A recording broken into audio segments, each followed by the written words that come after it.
Įsivaizduok, kad statai bokštą iš Lego.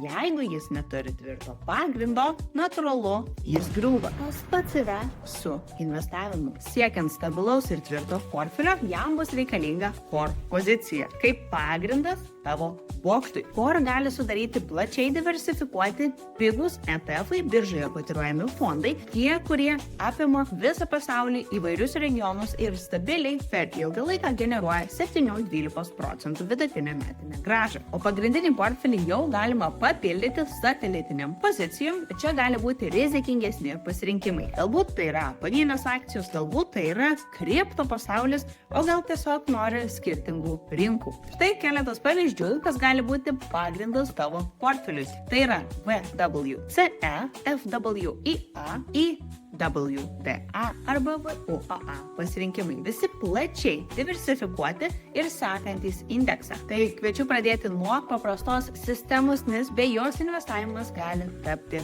chaosu. Jeigu nori pamatyti, kaip atrodo periodinis investavimas į plačiai diversifikuotą portfelį, tai kviečiu stebėti mano investicijas per Florida profilį.